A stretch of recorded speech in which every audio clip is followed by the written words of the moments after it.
आपल्या देशाचे लाडके प्रधानमंत्री आदरणीय नरेंद्र मोदीजी त्यांनी नशामुक्त अभियान, नशामुक्त भारताचं एक मोठं अभियान सुरू केलेलं आहे.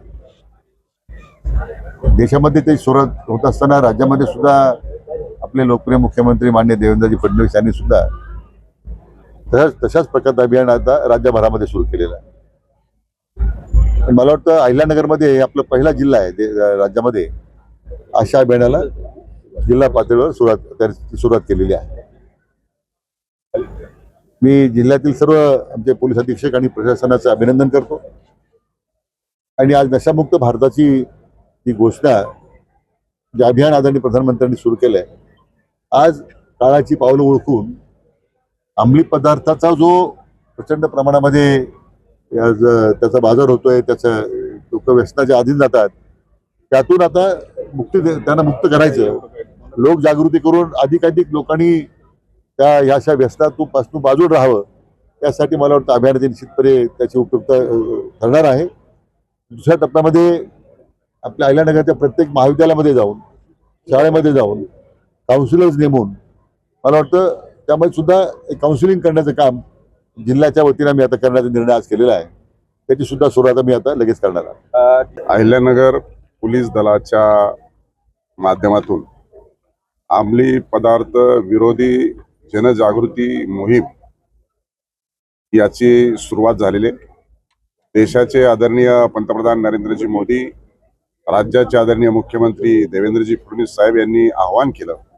आव्हानाला अतिशय सकारात्मक प्रतिसाद देत राज्यातील सर्व राज्यात पहिल्यांदाच अहिल्यानगरमध्ये हे अभियान सुरू झालेले.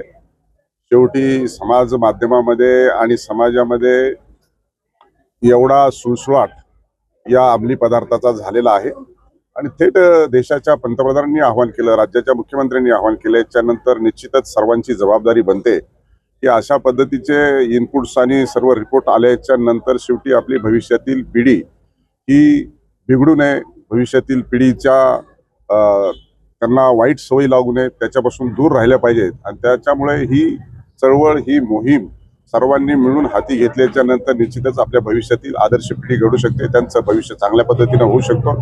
ते कुटुंबाचेच फक्त भविष्य नाहीये, तर ते आपल्या जिल्ह्याचं भविष्य, आपल्या राज्याचं भविष्य आणि आपल्या देशाचं देखील भविष्य आहे.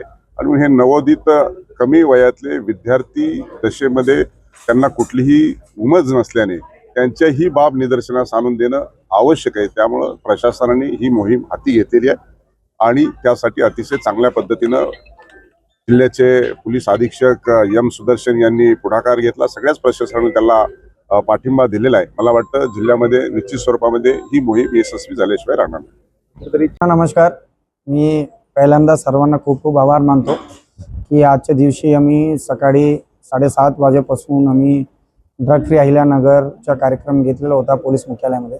त्या अनुषंगाने मोर दॅन 3000 स्टुडंट्स आणि मेन मुख्यतः सभापती महोदय साहेब, पालकमंत्री साहेब, आमदार लोक आणि इतर डिपार्टमेंटच्या सर्व प्रमुख या कार्यक्रमाला हजर होऊन त्यांचा सक्सेस यशस्वी केलेला, त्याबद्दल मी सर्वांना आभार मानतो.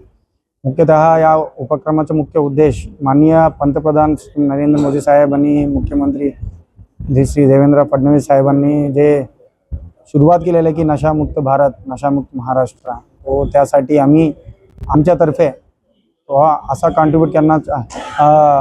कॉन्ट्रीब्युशन करत आहे की अहिल्यानगरला नशामुक्त करण्यासाठी ड्रग फ्री अहिल्यानगर म्हणून एक प्रोग्राम सुरू केलेला आहे. त्या अनुषंगाने सर्व पूर्ण देशाच्या भविष्यामध्ये जे युवा पिढीचा भविष्य आहे, तो युवा पिढीला आम्ही टार्गेट केलेला आहे. तो युवा पिढी म्हणजे जे स्टुडंट जे टीनेजमध्ये आहे, 13 वर्षापासून ते 19 वर्षापर्यंत जे स्टुडंट्स आहे, तो त्यांना आम्ही आज प्रोग्रामला इन्व्हाइट केलेला आहे.